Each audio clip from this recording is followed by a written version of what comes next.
exactly what you wanted, was for us DJs to come out and interrupt the set. We want to talk a little bit to Bart about kind of all the things going on with MercyMe. And we want to start by saying how glad we are to come back to Night of Joy. Yes, we are thrilled to be back at Night of Joy. Now, I know that worked for you. You prefer being on the castle stage. Magic Kingdom, this is where it's at. Oh, absolutely, yeah. It's like a dream come true. I guess in like the early 90s, I used to work in a church in Lakeland, and so we'd bring our youth group to the castle and see all the bands and stuff. And so yeah, Mike was in that group, and so yeah, so we're excited about playing in front of the castle. Thank you, Mike. Yeah. See, you can have this kind of influence. One of your kids could be in a famous rock band someday. That's right. Or not, you know, they could be overweight and not having a real job. They could. Like Mike. Yeah. So you grew up or had experiences coming to Night of Joy. What was your first experience like playing Night of Joy? Because you've done it before. It was a dream come true. I mean, we were very blessed. I think the first time we played here, we played in front of the castle, and so it was really surreal to go to that stage first. The first time we're out here. So, yeah, man. I mean, for the two of us, it was a big deal because we knew what it was like to be in the crowd and to see DC Talk and Petra and all those guys back in the day.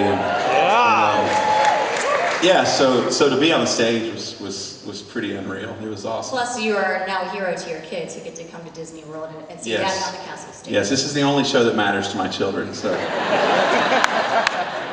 Now you've had great success. I was just telling everybody about the 1 million downloads for I Can Only Imagine. I remember when that CD, before the national release, when it was an independent project, a little band out of Texas that very few people had heard of.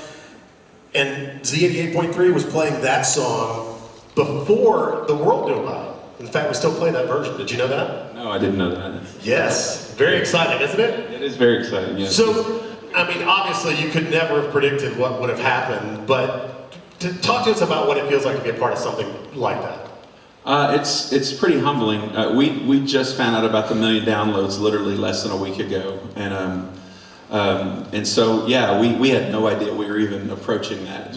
And our label came and filled us in, and it's pretty cool. It's a new day and age to when. I remember our label. They sent us a gold record. They brought us gold records for All Is In Me, and then also brought us a plaque for that.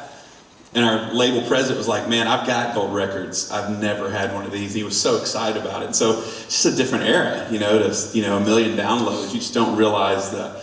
It used to be records and everything else, and now in CDs, and now this is the new age of music. So it's pretty cool to be a part of that. I remember 8-tracks. I do too. I remember my first 8-track.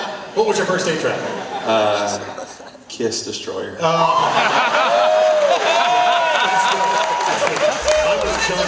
was John Denver. Nice.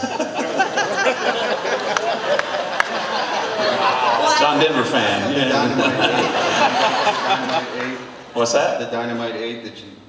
Oh, the 8-track where you change the track by pushing the little dynamite lever. Yeah. Yeah, still on the video. I think Ronco made that or something like that, right? Yeah.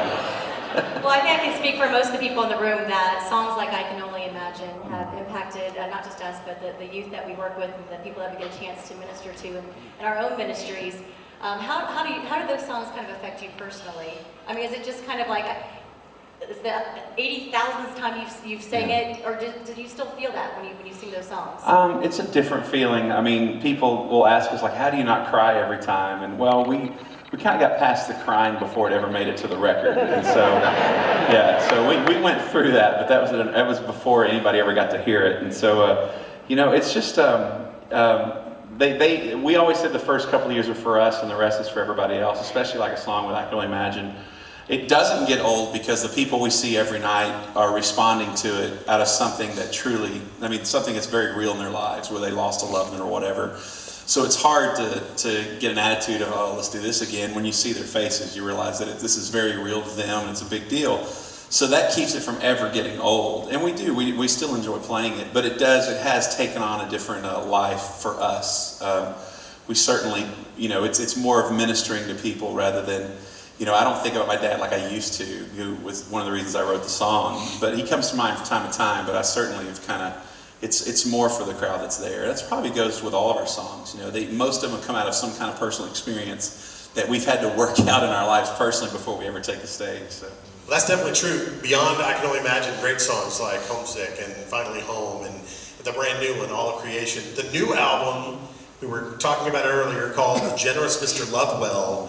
Could you be more mysterious? What is that all about? Who is Mr. Lovewell? Well, Mr. Lovewell is kind of an idea. We went to the Dominican Republic about a year ago with Compassion International to meet one of the children that we sponsor, and we were warned that we would be changed because of it, and we certainly were, more than we realized. And we came back with this kind of man, what can we possibly do to try to mobilize the church more, just to kind of, and it's not so much about, being in the grand spotlight and when everybody's watching do something great. It's basically, I guess the best way to explain it, when all the stuff in Haiti took place, I was so proud how us as a nation responded, and it was so cool to see that. But the irony of it is that a lot of us don't even know our next door neighbor well enough to know what their needs are, because it's not glamorous. No one may ever know about that, and that's the part I think hurts us the most.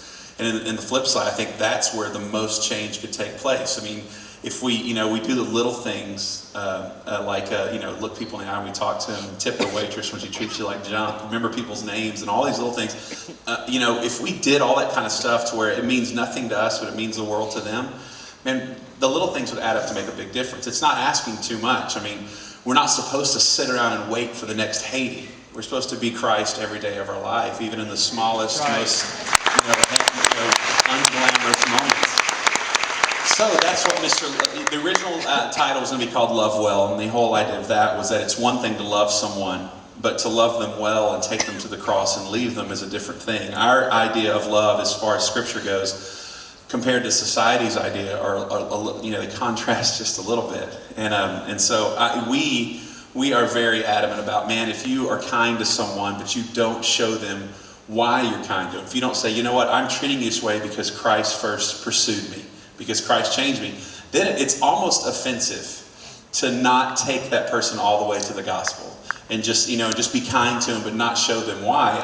That's mind-boggling to me that we would ever do that. So it's not enough to love, it's one thing to love well. Well, we love the Beatles, and Sgt. Pepper and stuff, so we decided to make it a little more quirky, and we created this character, Mr. Lovewell. And it's easier to kind of rag on people when you're somebody else, so we thought that would be a benefit for us. But Mr. Lovewell has a Twitter account and a Facebook page and all that kind of stuff. And he's kind of that, when I say he's the idea, everybody probably has that person in their life that always saw the best in people and always gave them a chance, regardless where they came from, they would at least give them a chance. And that's kind of what Mr. Lovewell represents, is, it's what we need more of, people giving folks the benefit of the doubt, and it's the same thing Christ would do. So it's just trying to find a quirky way to tell an age-old story. So that's what we're doing. I love in the back.